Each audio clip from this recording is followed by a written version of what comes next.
koriyaha timaha, ukunta. Ukunta waxaa la ogyahay inay qani ku tahay biotin oo faa'iido iyo koriye u ah tinta. Ukuntu waxay qani ku tahay sidoo kale vitamin A, iodine, folic acid, vitamin E, vitamin D, vitamin B, iron, phosphorus, selenium iyo protein oo tinta koriya kana ilaaliya googo'a.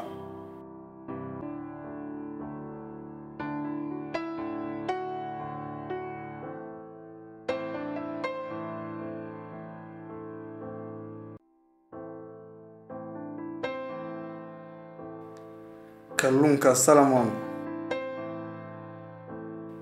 Hilibka kalluunka nooca salmon wuxuu qani ku yahay biotin. Haddaad hilibkiisa aad isticmaasho, waxaa sidoo kale hoos u dhigaysaa rheumatism ama tufta, dhiigkarka, sonkorowga, walwalka iyo neefta.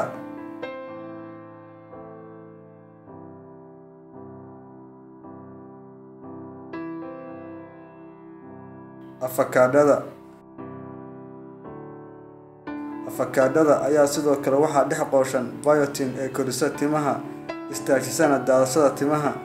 Afakaadhada ayaa waxaa ku jira maadooyin lafdhabar u ah timaha.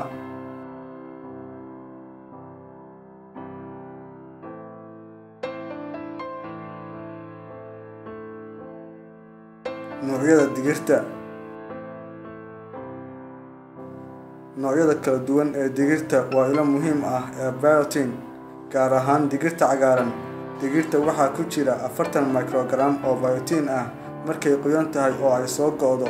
Waxaa ku jira 70 microgram oo biotin ah.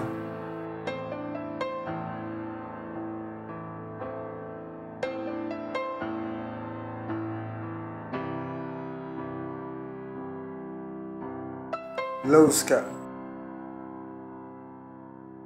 Haddaad doonayso inaad hesho biotin ama vitamin B7 si ay tintu kuu korto, waad inaad cuntaa lowsyada noocyadiisa kala duwan sida lowska caadiga ah, yicibka, hazelnuts iyo kuwii la mid ah.